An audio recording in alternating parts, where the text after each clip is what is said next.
மருத்துவத்திலிருந்து பேசுறேன். ரீசெண்டா கேரளால பிரெயின் ஈட்டிங் அமீபா, மூளை உண்ணும் அமீபா அப்படிங்கிற நோயால 30க்கும் மேற்பட்டு இறந்திருக்கிறதையும் 130க்கும் மேற்பட்டு பாதிப்படைந்திருக்க செய்தியை நாம கேட்டிருப்போம். இந்த நோயானது நெய்க்லேரியா ஃபவுலேரி அப்படிங்கிற ஒரு ஸ்பீஷஸ்னால தான் மனிதர்கள் வந்து தாக்கப்படுது.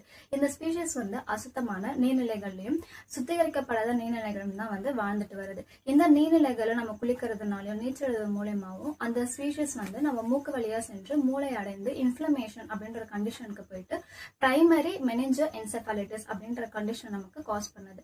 இந்த நோய் வந்து 1ல இருந்து 14 நாளுக்குள்ள இதோட சிம்டம்ஸ் எல்லாமே வந்து வெளிப்படும். இதோட சிம்டம்ஸா வந்து இனிஷியல் ஸ்டேஜஸ்ல வந்து ஹெட்டேக் வர்றது, ஃபீவர், வாமிட்டிங், பசி இல்லாம இருக்கிறது, இந்த மாதிரியான சிம்டம்ஸ் வந்து வெளிப்படுத்தும். லேட்டரா போனோம் அப்படின்னா வந்து நெக் ஸ்டிஃப்னஸ் சொல்லுவாங்க, கழுத்து பிடிப்பு மற்றும் பிஹேவியர் சேஞ்சஸ் வந்து ஸ்டார்ட் ஆகும். கான்சென்ட்ரேஷன் கம்மியாகிறது, பேலன்ஸ் வந்து கம்மியாகிறது, கன்ஃபியூஷன் ஆகுறது, இந்த மாதிரியான சிம்டம்ஸ் வந்து காஸ் பண்ணும். லேட்டரா வந்து கோமா போயிட்டு அந்த பர்சன் வந்து இறக்கக்கூடிய சான்சஸும் அதிகமாவே வந்து இருக்கு.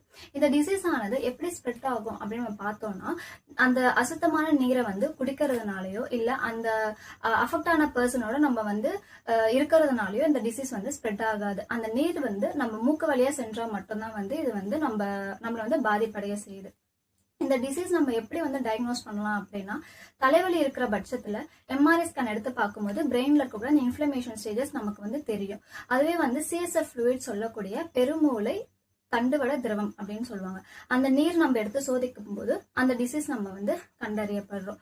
இந்த டிசீஸ்ன்னு பார்த்தோம்னா ஸ்பெசிபிக்கா இதுக்கான ட்ரீட்மெண்ட் எதுவுமே வந்து இப்போதைக்கு இல்ல. அந்த சிம்டம் இருக்குல்ல, அந்த சிம்டம்க்கு ஏத்த மாதிரிதான் இதோட ட்ரீட்மெண்ட் எல்லாமே வந்து போயிட்டு இருக்கு.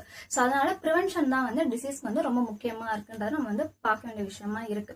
சோ இந்த டிசீஸ் நம்ம எப்படி ப்ரிவென்ட் பண்ணலாம் அப்படின்னு பார்த்தோம்னா, ஒண்ணு அந்த அசுத்தமான இல்லைன்னா சுத்திகரிக்கப்படாத நீர்நிலைகள் வந்து குளிக்கிறதையும் நீந்துவதையும் நம்ம வந்து முழுமையா தவிர்க்கிறது நல்லது. அப்படி இல்ல குளிக்கணும் இல்ல நீந்தணும் அப்படின்னா நோ ஸ்லிப் அப்படின்ற ஒரு சாதனம் இருக்கு. அதை பயன்படுத்தி அந்த நீர் வந்து மூக்கு வழியா செல்லாத மாதிரி நம்ம வந்து நீர்நிலைகளை வந்து நம்ம வந்து குளிக்கலாம்.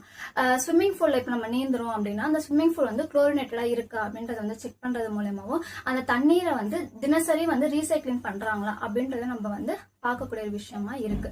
இப்படி இந்த டிசீஸ் இருக்கிற பட்சத்துல இந்த டிசீஸை வந்து நம்ம ப்ரிவென்ட் பண்றதை தவிர்த்து வேற எந்த ஒரு வழியுமே சிறந்ததா இருக்காது அப்படின்றத சொல்லி நான் இந்த பதிவை முடிச்சுக்கிறேன். நன்றி.